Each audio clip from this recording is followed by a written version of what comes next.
ராத்திரியில் சாப்பாடு மீதியாச்சுன்னா அந்த சாப்பாட்டில் தண்ணி ஊற்றி வச்ச உடனே காலையில் அது பழுது இல்லைன்னா கஞ்சி சாப்பாடுன்னு சொல்லுவோம். இந்த கஞ்சி சாப்பாடை வெங்காயம் சேர்த்து நம்ம சாப்பிட்டோம்னா அவ்வளோ டேஸ்ட்டாக இருக்கும். அதாவது ஒரு பெரிய அரும் மருந்தே அப்படின்னு சொல்லலாம்.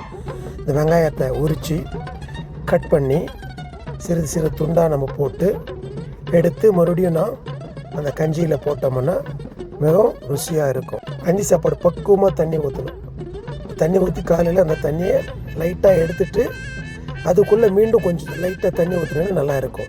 இப்போ அந்த நறுக்கப்பட்ட வெங்காயங்கள் கொஞ்சம் கொஞ்சமாக தோல் சீவிட்டு இந்த வெங்காயத்தை எடுத்து நாம் கட் பண்ணி, அதாவது பகுதி பகுதியாக கட் பண்ணணும். 2 அல்லது 4 துண்டாக நம்ம கட் பண்ணி வச்சுட்டோம்னா இந்த வெங்காயம் பார்த்திங்கன்னா நல்ல ஒரு மருந்து. அதாவது பார்த்திங்கன்னா அந்த சித்தா மருந்து போல் ஒரு நல்ல மருத்துவ குணம் கொண்டது.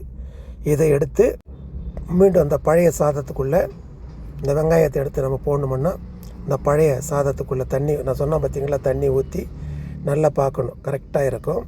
கை வச்சு பார்க்கும்போது நல்லா பொடி பொடியாக இருக்கும். இது பார்த்திங்கன்னா உடம்புக்கு ரொம்ப எனர்ஜெட்டிக்காக இருக்கும்.